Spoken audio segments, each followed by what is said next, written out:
Hi, this is Nims and Soups. We're both discussing today about parenting styles and how things have, changed from what it was in our times to what it is today.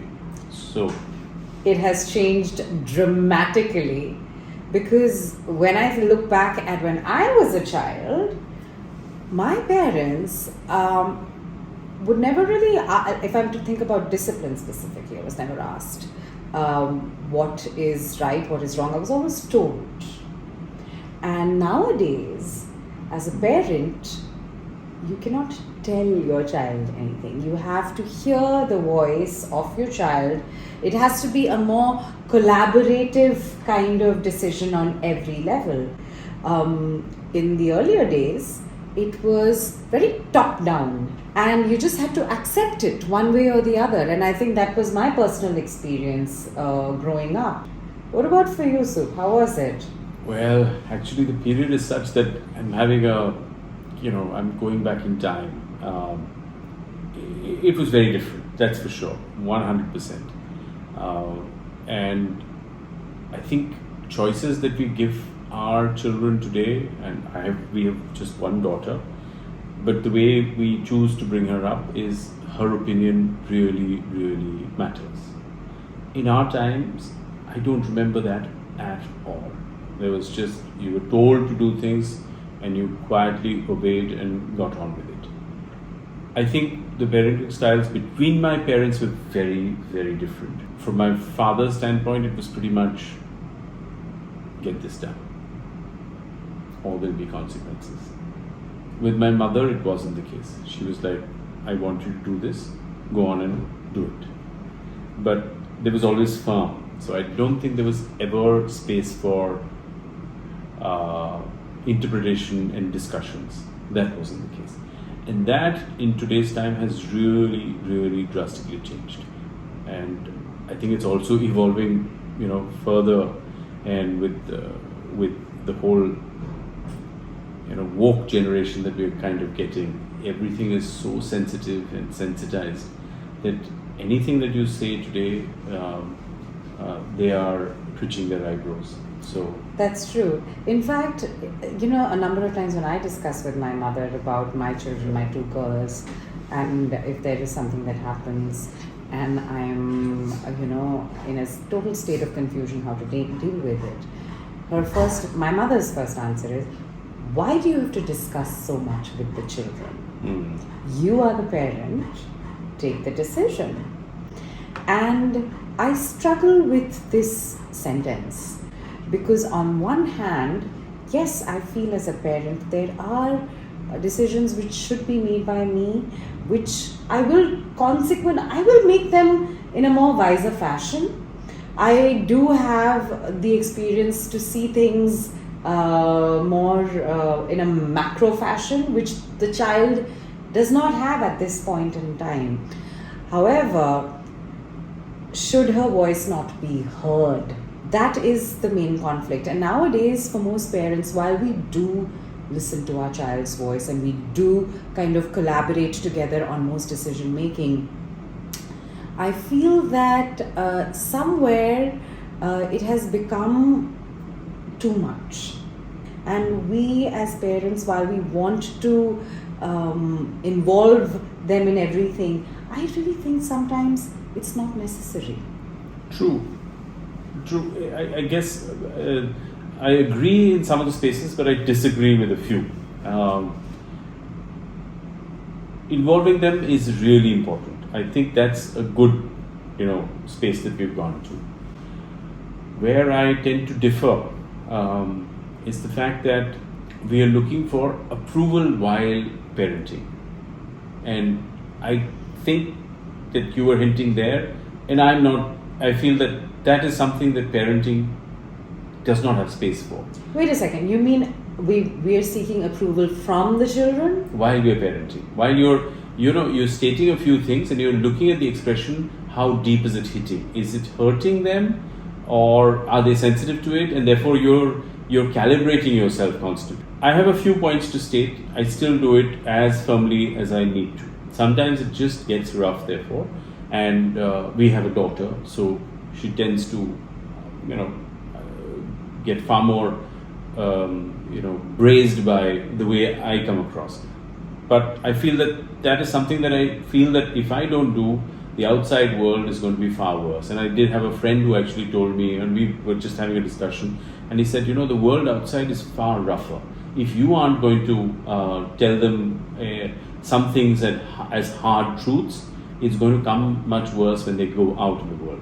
But on the flip, I genuinely feel that the evolution of parenting to where it has gone, where we are allowing them an opinion towards it, is fair, where she's allowed to come back and tell me I didn't feel it was right.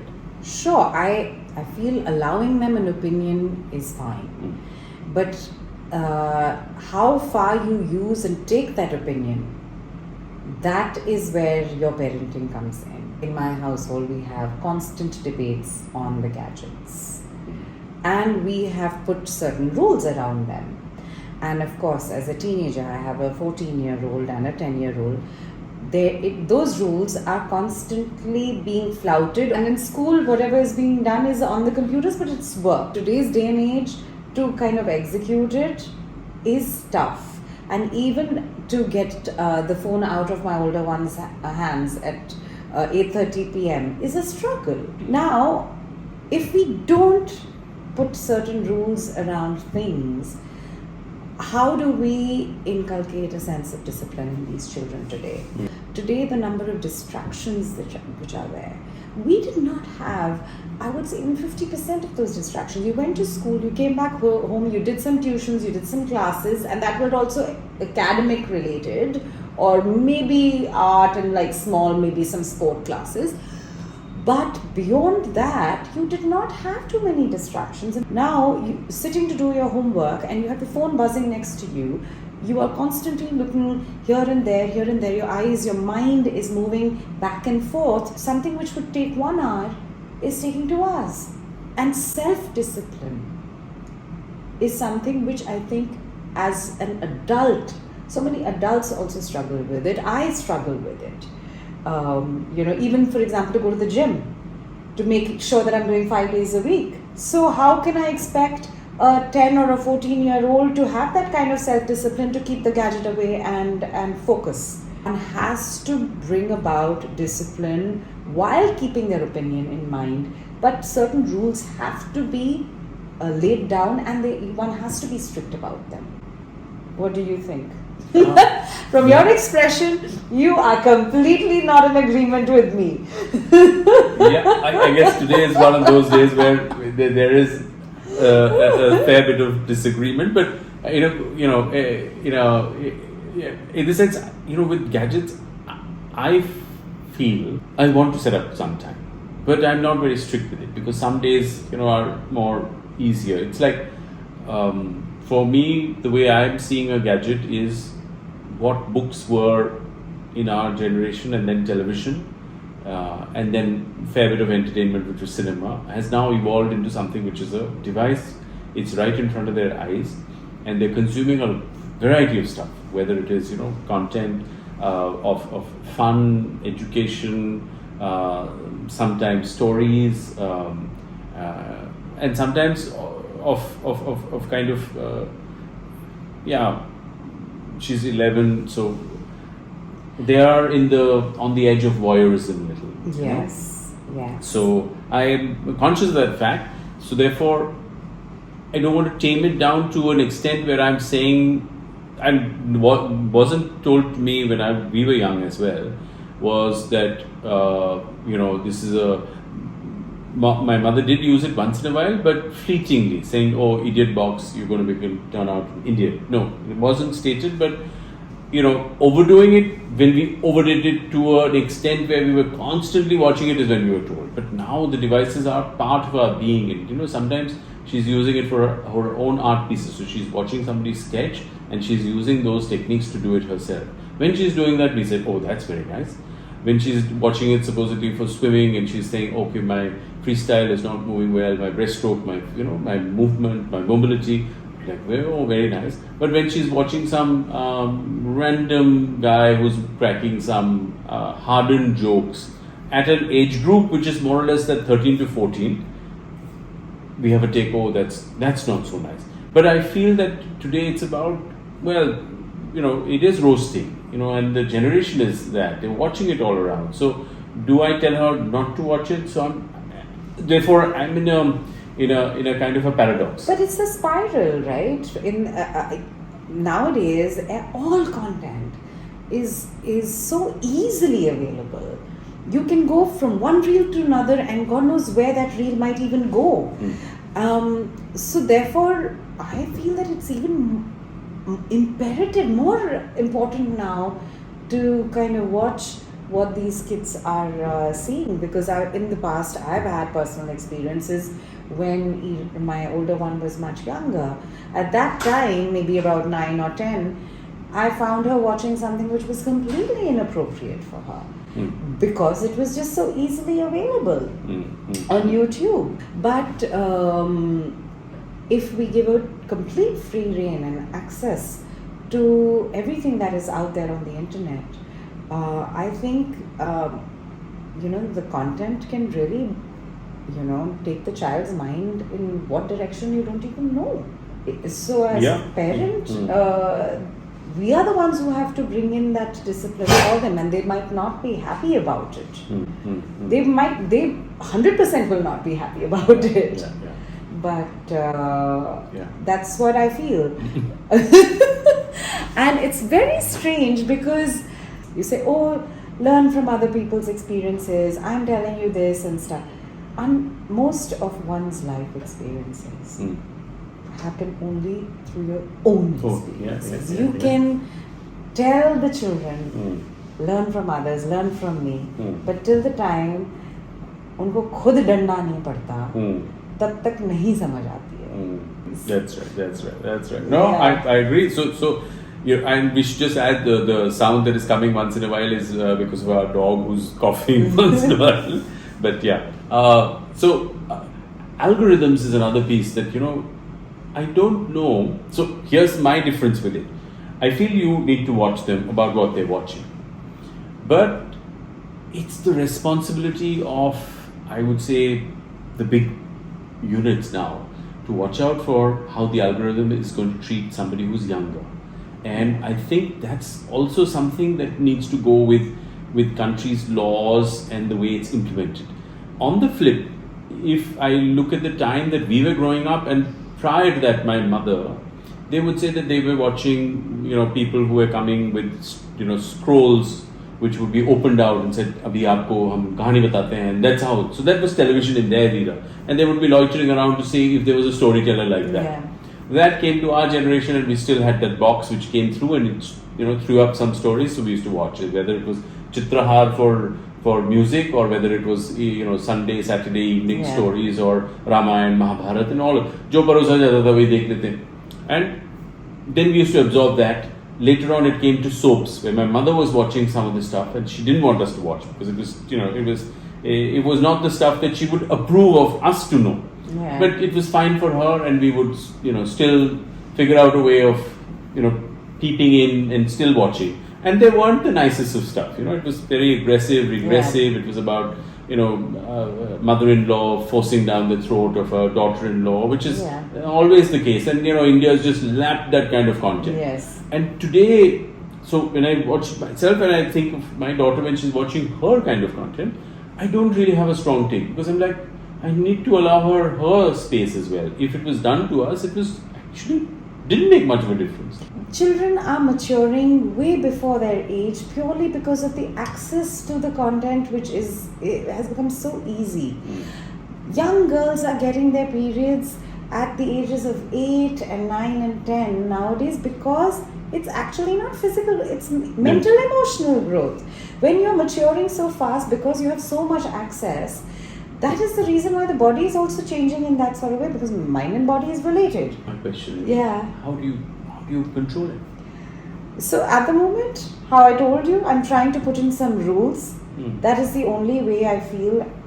Till the time the children are not old enough, and I'm just thinking that maybe 16, 18 is the age, even though every year the child It's getting changes, and it's what you said is getting younger. Isn't that the case? Yeah. My sister stated it. For her daughter, it's got younger. For our, it's got younger. Yes. For even the younger ones, it's getting younger. Yes. So how do you then, control it? Yeah.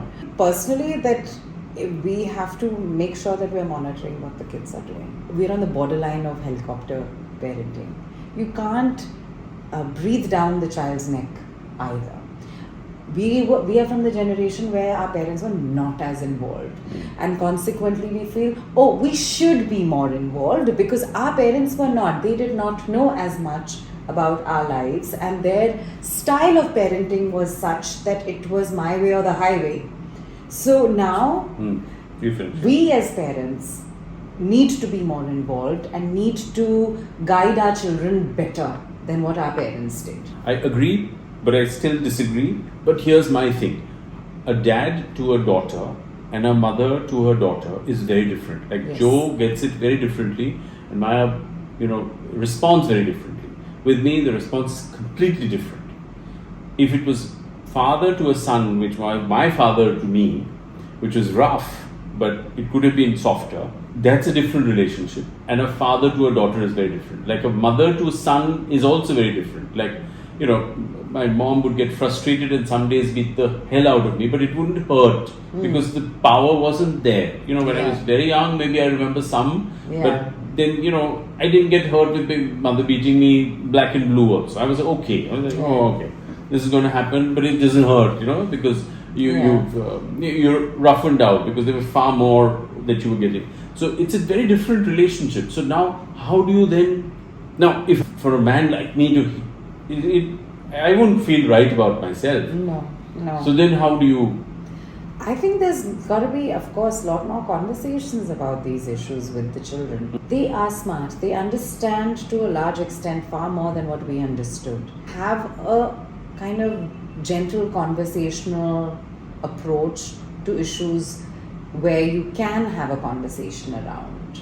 And I feel, for example, gadgets is a topic which is very heavily debated in my house. Oh, it's everywhere, in every house. It is in every household, yes, possibly. Yes. So that is a struggling with it, conversation which we are constantly trying to have with the children. Mm-hmm. So they also get it, but it's the access which is so easy that they are getting hooked onto it. So then obviously those computers are used for other things also. You're scrolling, you're surfing, you're YouTubing, you're doing other things as well. God forbid what's coming. There's AI on the other end.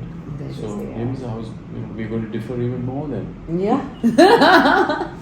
It's just starting out. Yes, I think this is a deep conversation. Yeah. The one part that I really want to ask you, look, physically striking a child is absolutely a no-go in today's day and age. In our times, it was absolutely... it was not thought about. Yeah. It was okay. It was always alright. Yes. It was alright. So when, even in schools, our teachers used to whack us, slap us, cane us, all of that was absolutely fine. Today, it's absolutely... But I don't know what the line is. I don't know. I really don't know. But I don't want to do it because I really felt bad then. But the fact is, the generation would actually prove it right in front of us, saying, if we let it go, were their minds capable enough to be able to think that nobody would touch them anywhere? Nowadays, we also definitely think that raising a hand on a child is completely unacceptable. Even though, growing up, I remember the times I got slapped on my fingertips. And I did get slapped. Fingertips? Yeah. A couple of times. My mother never hit me, but my father slapped me twice. So I do remember that distinctly.